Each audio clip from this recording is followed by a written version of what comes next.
Hey Merfolk fans, Joe here. Thanks for tuning in. I'm here with a replay of a match against a really sweet modern deck. I think it's relatively new.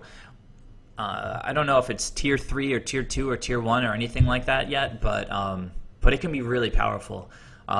It's green-red land destruction. Looking at the opponent's hand, it's a pretty good diagram of what they're trying to do. Arbor Elf for ramp in combination with Utopia Sprawl so that they get sort of 4 mana from one forest if they tap it and then untap it with Arbor Elf.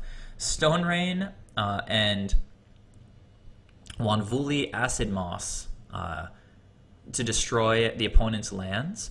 This also ramps them. They get to put a forest card into play tapped after they've destroyed one of my lands. Blood Moon, that might come out against me in games 2 and 3 because it's not very useful against me.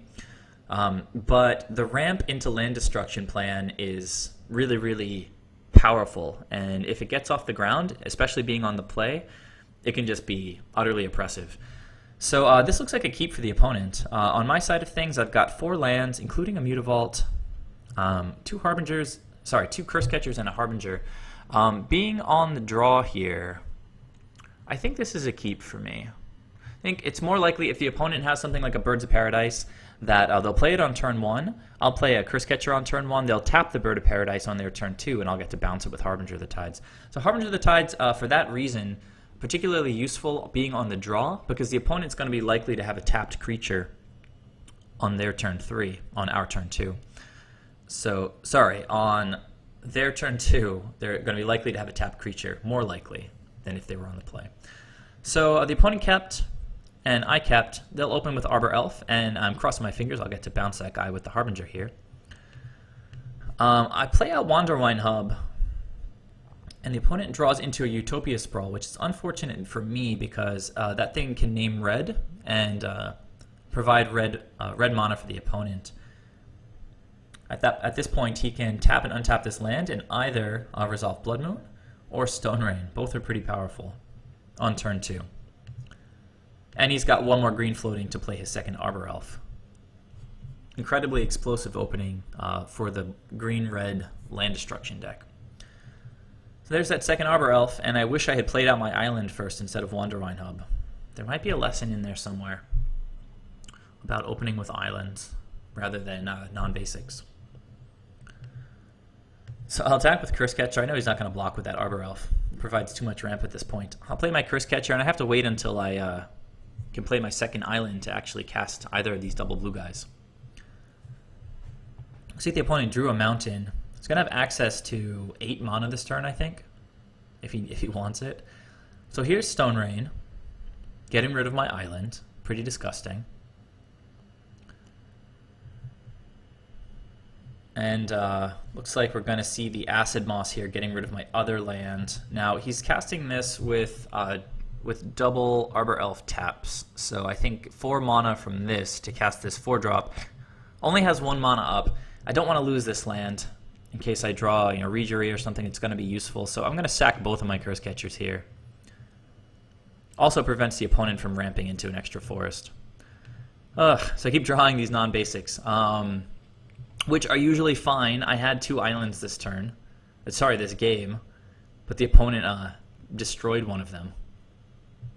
And here's Thragtusk, right on time. Yeah, Thragtusk is fine. All right, and I drew another island. So Blood Moon, not doing that much, even through all of the land destruction. But I think it did just enough this game. Ugh, here's another Acid Moss. So gross. He's going to kill another island, get another forest into play. And yeah, I just scoop at this point. I can't really do anything. Mutavault is an island. Is a mountain. He can't attack.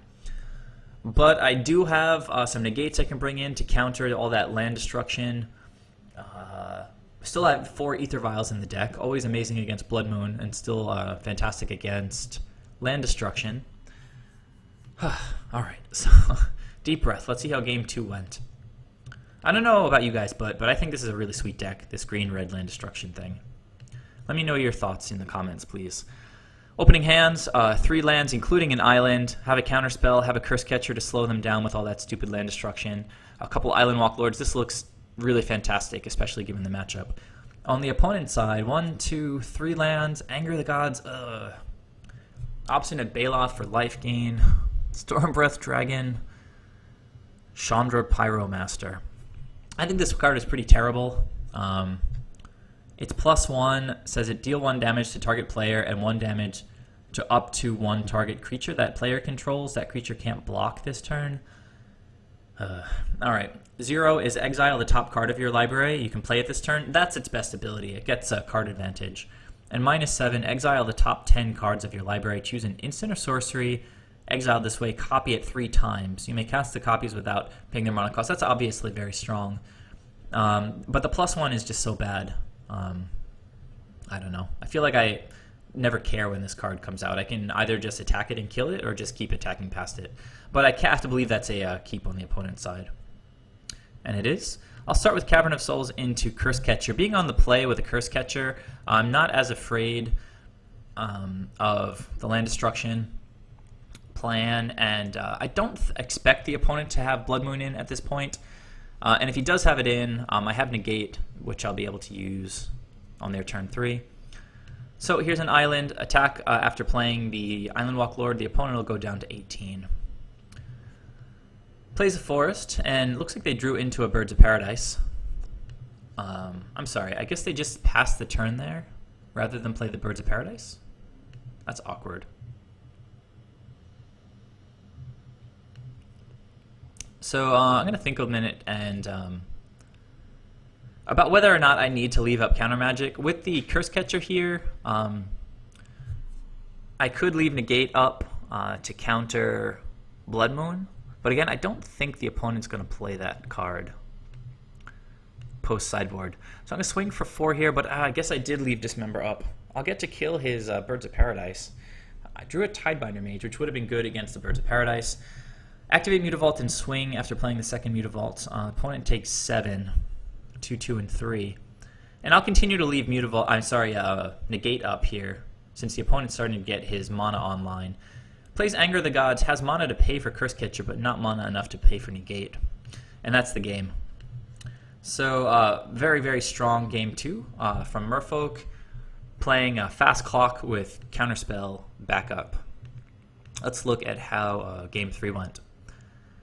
So we see Inferno Titan. That's a card we haven't seen yet. 2 Inferno Titans. Anger of the Gods, Stone Rain, a lot of powerful spells, but with only 1 land, I have to think this is a possible mulligan for the opponent. It's a definite mulligan for me with no lands. If the opponent is on the play, he'll make the decision first, and he does mulligan 3 lands, Sudden Shock, pretty great against Merfolk. Utopia Sprawl for ramp. You can play this Acid Moss on turn 3 as it stands. That's probably going to be a keep since he gets a scry. I continue to hit no lands in my first 13 cards. Opponent scries, and we can see if he likes that. He does like the scry. I'm going to keep on 5 here, look at my library, and I think I liked what I saw as well. The opponent's going to open with Utopia Sprawl, probably naming red, I would think. So we do want to wait for them to name it. Alright, so what did I keep on the top? I kept an island on the top, since they can be valuable if the opponent does still have Blood Moon in the deck. And actually, the island's important to resolve Spreading Seas, which will get rid of this Utopia Sprawl.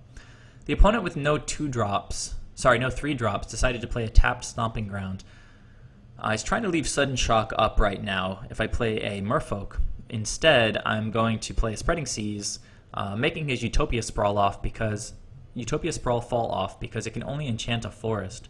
So when this forest becomes an island, Utopia Sprawl is no longer legal on that land and falls off. So very nice play there. Drew another island.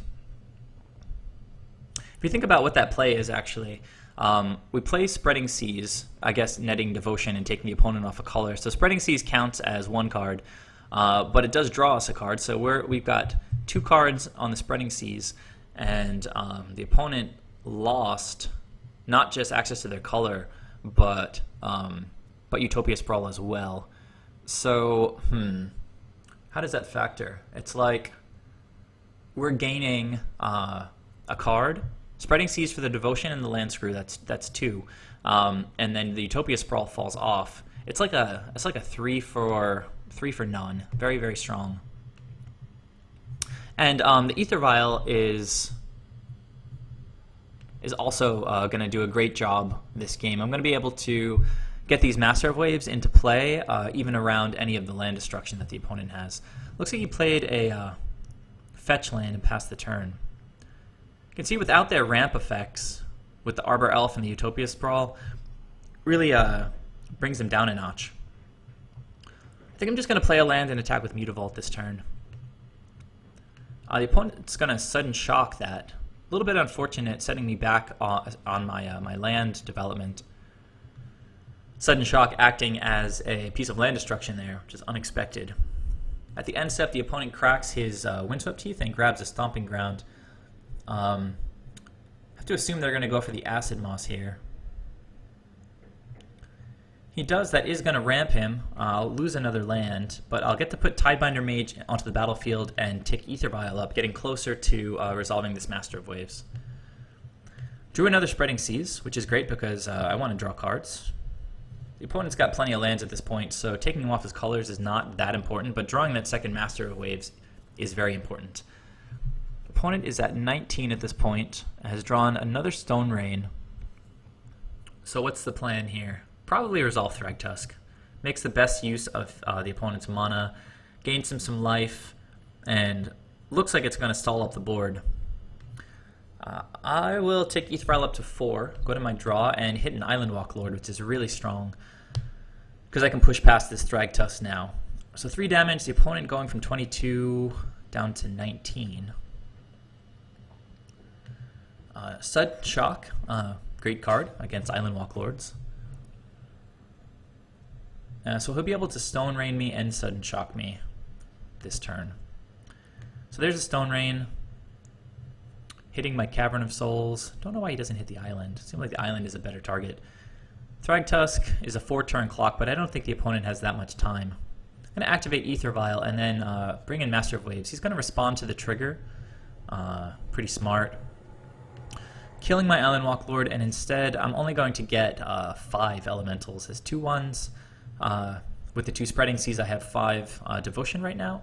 If I bring in this Master of Waves with Aether Vial on my main phase, these guys are going to become 3 power. So 3 times 5 is 15, plus 2 and 2 is 19. The opponent's at 19, and I get to just swing and win right now. So, bunch of life gain, bunch of land destruction that game, but still got it done with the power of Master of Waves. So that was green-red land destruction. Let me know what you guys think about it. If you've seen it in the wild and played against it, let me know what your thoughts are about the matchup and about the prospects of the deck becoming, more competitive in the future in the modern format. Please subscribe if you haven't already. I always appreciate that, and I'll see you in the next video. Thanks again.